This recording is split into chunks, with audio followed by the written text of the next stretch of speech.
शहरी का रिश्वत लेते पुलिस वाले की वीडियो बनाना जुर्म बन गया। पंजाब पुलिस का केड़ा काम है पैसा मंगना। शहरी पर मुकदमा दर्ज, हवालात में बंद कर दिया गया। मैं तो मुजरिम बनाना चाहना, बनने तैयार आने जाता है। आमिर भाई, ये सारा मामला कैसे हुआ? बहुत सारी वीडियोस सोशल मीडिया पे हैं। आप कहाँ जा रहे थे? आपके साथ कौन था? कैसे आपको पुलिस ने रोका? ये सारी ज़रा तफसील। अच्छा जी, हम जा रहे थे लाहौर के लिए। जब शहीन चौक पहुँचे तो वहाँ पे पुलिस वालों ने रोक लिया और उन्होंने बोला कि गाड़ी साइड पर लगा लो। तो हमसे गाड़ी के पेपर चेक किए गए, फिर लाइसेंस का पूछा गया। बताया, मैंने जब उनको आंसर किया कि मेरे पास आउट ऑफ कंट्री लाइसेंस है, पाकिस्तान आया हुआ हूँ, इधर का लर्नर है, तो फिर बात आ गई कि गाड़ी के शीशे ब्लैक हैं।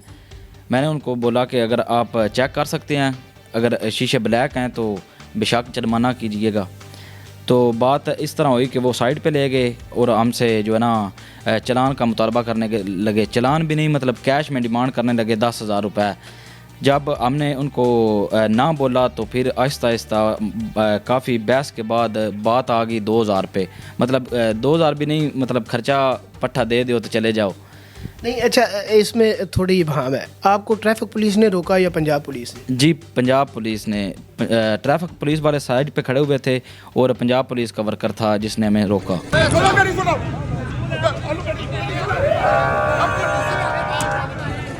फिर गल ये मुक्की कि मैं क्या सही है, तुसी चलान कर दिओ, मैं पे कर देना ऑनलाइन, कि कैश मेरे को नहीं है ना, मैं कैश देनी है तुहानू।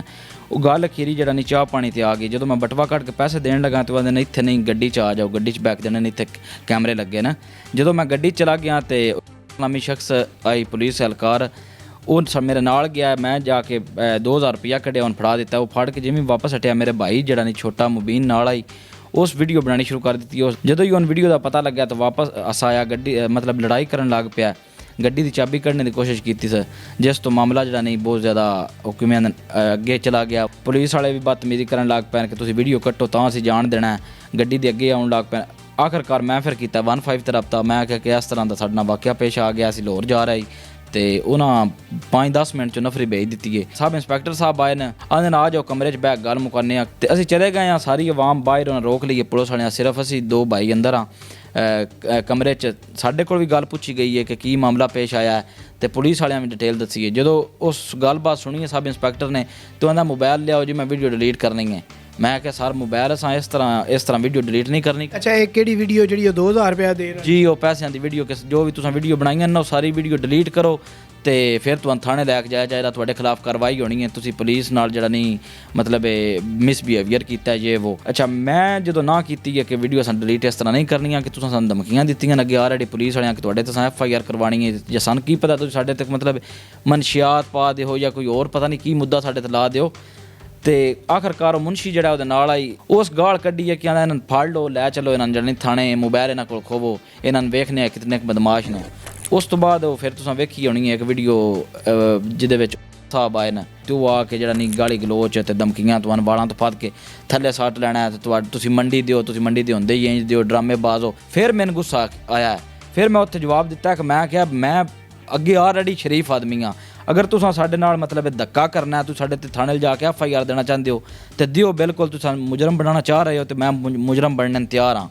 उस वजह तो जड़ा नहीं साडा भी इखलाक थोड़ा जिहा मतलब ज़ाहिर है एक मतलब बिला वजह बगैर कसूर तो असी फोन करने वाला 15 ते बिना गल पुछियो दस्सियो साडे ते यार अफसर आके हाइपर हो रहा है, गाली गलोच गुस्सा कर रहा है। यार तू सब इंस्पेक्टर 15 ते कॉल कीती है, तुसीं यार सान धक्के दिंदे हो। धक्के देने दी केड़ी बात है? एक कुछ सिविल बंदा आया कपड़ियां च, उस पुलिस वाले की बड़ी जड़े नहीं किमें आंदे ने सिक्योर हमायत की है। उस आके सन गाली गलोच कढ़नियां शुरू कर दित्तियां ना, धक्का दिता। सब छोटे भाई को मोबाइल भी आंदा बंद कर, वीडियो बड़िया बदमाशा। मैंने भी गाली जो कढ़ियां, मैं गड्डी में एक बार तो डिग्गा पिछे सीट से खड़े आई गड्डी के नाल ही। फिर मैं भी उठ के बदतमीजी मतलब गालां वगैरह कढ़ियां, क्योंकि जो अगला बंदा गालां कढ़ रहा मतलब वाह याद कर रहा, मैं पूछा तू है कौन, तो उसका वो आखे जी मैं नॉर्मल तेरे यार का बंदा। मैं तू नॉर्मल मेरे यार का बंदा, तेन मसला की है, तू ना तेन गल का पता है ना कोई, तू आके इंजी गालां गलोच कढ़न लग पिया। जिस तो फिर जी अवाम साडे नाल खड़ी हो गई आई जो, तो अवाम फिर वो हथी मतलब उसका गलमा पकड़ने तक पहुँची गए। जो अवाम हाइपर होई है तो फिर वो नसिया। पुलिस वाले जरा नहीं सपोर्ट की, वो भी साडे को वीडियो मौजूद है, पुलिस वाले अगे आ गए ना। तो इस तरह का मामला बनया। फिर 2-4 मिनट च ही ਕੋਈ ਸਪੈਸ਼ਲ ਫੋਰਸ ਆਈ ਹੈ ਜਾਂ ਸਾਨੂੰ ਕੋਈ ਸਮਝ ਨਹੀਂ ਆਈ ਕੀ ਹੋਇਆ ਤੇ ਉਹ ਪੁਲਿਸ ਵਾਲਿਆਂ ਉਠਾ ਕੇ ਸਾਨੂੰ ਲੈ ਗਏ ਥਾਣੇ। ਵਾਵਾ ਕੱਪੜੇ ਵੀ ਸਾਡੇ ਫਾੜ ਦਿੱਤੇ ਤੇ ਮਤਲਬ ਹੱਥੀ ਪੈ ਨਾ ਉਹ ਥਾਣੇ ਜਾ ਕੇ ਬੜਾ ਜਿਹੜਾ ਨਹੀਂ ਹੋਏ ਥੋੜ੍ਹੇ ਡਿੰਗੇ ਸ਼ਿੰਗੇ ਕਿ ਜਿਹੜਾ ਨਹੀਂ ਇਹਨਾਂ ਨੂੰ ਲੈ ਚਲੋ ਉੱਤੇ ਦੂਜੀ ਮੰਜ਼ਲ ਤੇ ਇਹਨਾਂ ਨੂੰ ਚਾਰ ਮਾਰੀ ਕੇ ਲਿੱਤਰ ਇਹਨਾਂ ਨੂੰ ਪਤਾ ਲੱਗੇ ਕਿੱਡੇ ਕੁ ਬਦਮਾਸ਼ ਨਾ। ਲੇਕਿਨ ਉਹ ਇੱਕ ਦੋ ਹੋਰ ਵਿੱਚ ਬੰਦੇ ਪੈਣ ਮੁਨਸ਼ੀ ਤੇ ਪੁਲਿਸ ਹਲਕਾਰ ਉਹਨਾਂ ਆਖਿਆ ਕਿ ਇਸ ਤਰ੍ਹਾਂ ਨਹੀਂ ਕਰਨਾ, ਹੱਥ ਨਹੀਂ ਲਾਣਾ ਮੁੜਿਆ ਨਾ। ਕਹਿੰਦੇ ਟਿੱਲੇ ਨਾਲ ਵੀਡੀਓ ਡਿਲੀਟ ਕਰਾ ਲੈਣੀਆਂ ਨਾ। ਇਹ ਬੰਦਾ ਪਿਆ ਚਲਾਨ ਅਸਾਂ ਕੀਤਾ, ਚੰਗਾ ਕੀਤਾ ਤੁਸੀਂ ਜਾ ਕੇ ਸਾਡੇ ਤੇ ਕੇਸ ਕਰ ਲਓ। ਅੱਗੋਂ ਬਹਿ ਕੁਝ ਬਣਿਆ ਵਾਲੀ ਗੱਲ ਹੈ। ਅੱਛਾ FIR ਸਾਡੇ ਤੇ ਭਾਈਜਾਨ ਉਹਨਾਂ ਸਾਨੂੰ ਥਾਣੇ 'ਚ ਬੰਦ ਕਰ ਦਿੱਤਾ। ਅਸੀਂ ਪੁੱਛਦੇ ਰਹੇ ਹਾਂ ਕਿ ਕੋਈ ਇਨਕੁਆਇਰੀ ਕੋਈ ਸਵਾਲੋ ਜਵਾਬ ਕਿ ਮਸਲਾ ਕੀ ਹੈ, ਸਾਨੂੰ ਕਿਉਂ ਬੰਦ ਕਰ ਦਿੱਤਾ ਗਿਆ। ਕੋਈ ਸਾਡੇ ਨਾਲ ਗੱਲਬਾਤ ਨਹੀਂ ਹੈ ਕਿ ਜੀ ਤੁਹਾਡੇ ਤੇ ਪਰਚਾ ਦੇਣਾ FIR ਦੇਣੀ ਹੈ।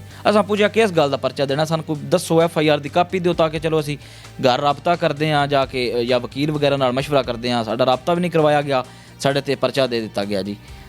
ਅੱਛਾ FIR ਕਾਹਦੀ ਹੋਈ ਸਾਡੇ ਤੇ FIR 'ਚ ਜਿਹੜਾ ਨਹੀਂ ਉਹ ਫੌਰੀ ਤੌਰ 'ਤੇ ਸਾਨੂੰ ਦੱਸੀ ਨਹੀਂ ਗਿਆ। ਅਸੀਂ ਕਾਪੀ ਮੰਗਦੇ ਰਹੇ ਕਿ ਸਾਨੂੰ FIR ਦੱਸਿਆ ਜਾਏ ਕੀ ਅਸੀਂ ਕੀ ਜੁਰਮ ਕੀਤਾ, ਸਾਡੇ ਤੇ ਕੀ ਦਫਾ ਲਾਈਆਂ ਗਈਆਂ ਨੇ।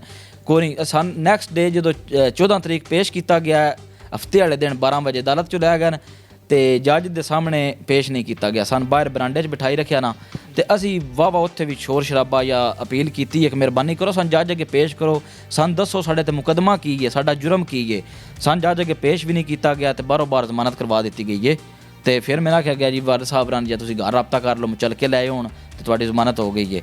ਉਹ FIR 'ਚ ਇਸ ਤਰ੍ਹਾਂ ਲਿਖਿਆ ਨਾ ਕਿ ਅਸੀਂ 50 ਦੀ ਤਰਫੋਂ ਜਾ ਰਹੇ ਹਾਂ, ਜਦੋਂ ਸ਼ਹੀਨ ਚੌਕ ਪਹੁੰਚਿਆ ਤੇ ਹਰਨ ਦੇ ਰਹੇ ਹਾਂ, ਓਵਰ ਸਪੀਡ ਗੱਡੀ ਹੈ ਤੇ ਗੱਡੀ ਜਾ ਕੇ ਕੋਈ ਅਵਾਮ ਉਨਾਸ 2-3 ਬੰਦਿਆਂ ਨੇ ਹੇਠ ਦੇ ਦਿੱਤਾ ਤੇ ਇੱਕ ਪੁਲਿਸ ਵਾਲਾ ਅਹਿਲਕਾਰ ਵੀ ਹੇਠ ਆ ਗਿਆ ਤੇ ਅਸਾਂ ਗੱਡੀ ਚਾੜ ਦਿੱਤੀ ਤੇ ਉਹ ਜ਼ਖਮੀ ਹੋ ਗਿਆ। ਉਹਨ ਹਸਪੀਟਲ ਲੈ ਗਏ ਨਾ ਤੇ ਉਸ ਤੋਂ ਬਾਅਦ ਜਦੋਂ ਸਾਡੇ ਕੋਲ ਗੱਡੀ ਦੇ ਡਾਕੂਮੈਂਟ ਪੁੱਛੇ ਗਏ ਤੇ ਅਸਾਂ ਜਿਹੜੇ ਮੋਬਾਈਲ ਕੱਢ ਕੇ ਪੁਲਿਸ ਨੂੰ ਧਮਕੀਆਂ ਦੇਣੀਆਂ ਸ਼ੁਰੂ ਕਰ ਦਿੱਤੀਆਂ।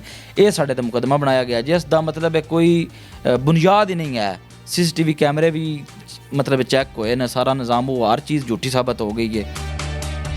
ਚੰਬੀਨ FIR ਹੋ ਗਈ ਤੁਹਾਡੇ ਤੇ ਵੀ ਜੀ। ਮੈਂ ਇਸ ਤੇ ਗੱਲ ਕਰਨਾ ਚਾਹੁੰਦਾ ਕਿ CM ਸਾਹਿਬਾ ਜਿਸ ਤਰ੍ਹਾਂ ਕੈਂਪ ਸਕੀਮ ਦਾ ਇੰਤਜ਼ਾਮ ਕੀਤਾ ਹੈ, ਬਿਲਕੁਲ ਬਹੁਤ ਅੱਛਾ ਪ੍ਰੋਜੈਕਟ ਹੈ ਤਾਂ ਕਿ ਇਸ ਤਰ੍ਹਾਂ ਦੇ ਰਿਸ਼ਵਤਖੋਰ ਜਾਂ ਜੋ ਵੀ ਮਾਮਲਾਤ ਬਦਮਾਸ਼ ਗੁੰਡੇ ਟੈਪ ਪੁਲਿਸ ਅਹਿਲਕਾਰ ਨੇ ਉਹਨਾਂ ਦੇ ਖਿਲਾਫ ਪਤਾ ਚੱਲ ਜਾਏਗਾ ਉਹ ਕੀ ਕਰ ਰਹੇ ਨੇ, ਕੀ ਉਹਨਾਂ ਅੱਗੋਂ ਕਰਨਾ ਹੈ।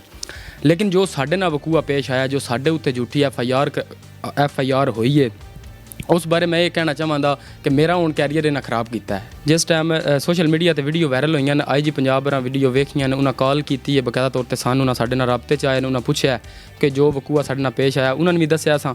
ਉਸ ਤੋਂ ਬਾਅਦ ਉਹਨਾਂ ਖੁਦ ਸਾਨੂੰ ਕਿਹਾ ਕਿ ਕੱਲ੍ਹ ਤੁਹਾਡੀ ਇਨਕੁਆਇਰੀ ਹੋਵੇਗੀ, DIG ਸਾਹਿਬ ਕਰਨ ਦੀ ਇਨਕੁਆਇਰੀ, RPO ਸਾਹਿਬ ਆਏ ਹਨ ਗੁਜਰਾਂਵਾਲੇ ਤੋਂ, ਉਸ ਤੋਂ ਇਲਾਵਾ DPO ਸਾਹਿਬ ਉੱਥੇ ਮੌਜੂਦ ਹਨ। ਜੋ ਵੀ ਅਹਿਲਕਾਰ ਇਸ ਸਾਰੇ ਮੁਕੱਦਮੇ ਵਿੱਚ ਸ਼ਾਮਲ ਹੋਏ ਨੇ ਸਾਡੇ ਖਿਲਾਫ, ਉਹਨਾਂ ਸਾਰਿਆਂ ਨੂੰ ਬੁਲਾਇਆ ਗਿਆ, ਉਹਨਾਂ ਸਾਰਿਆਂ ਕੋਲ ਤਫਸੀਲ ਜਾਣੀ ਗਈ ਹੈ, ਸਾਰਿਆਂ ਉੱਤੇ ਇਨਸ਼ਾਅੱਲਾ ਨੋਟਿਸ ਲਿਆ ਜਾਏਗਾ। ਔਰ ਸਾਡੇ ਉੱਤੇ ਜੋ ਮੁਕੱਦਮਾ ਉਹਨਾਂ ਦਰਜ ਕਰਵਾਇਆ, ਜੋ FIR ਸਾਡੇ ਤੇ ਦਰਜ ਹੋਈ ਹੈ, RPO ਸਾਹਿਬ ਆ ਕੇ ਗਏ, DIG ਸਾਹਿਬ ਆ ਕੇ ਗਏ, DPO ਸਾਹਿਬ ਨੂੰ ਕਿ ਇਹਨਾਂ ਤੇ ਜੋ ਮੁਕੱਦਮਾ ਉਹ ਖਾਰਜ ਕੀਤਾ ਜਾਏ ਜਲਦ ਅਜ ਜਲਦ, ਔਰ ਜੋ ਮੁਜਰਮ ਇਹਦੇ ਵਿੱਚ ਆਉਣ ਪੁਲਿਸ ਅਹਿਲਕਾਰ ਉਹਨਾਂ ਦੇ ਖਿਲਾਫ ਸਖਤ ਤੋਂ ਸਖਤ ਕਾਰਵਾਈ ਹੋਵੇਗੀ। ਹੁਣ ਚਲਾਨ ਡਰ ਚ ਕੀਤਾ ਨਾ, ਪਹਿਲਾਂ 2000 ਲੱਖ ਮੁੱਠੀ ਪਾ ਘੋਟ ਕੇ ਗੱਡੀ ਚੋਂ ਕੱਢਿਆ।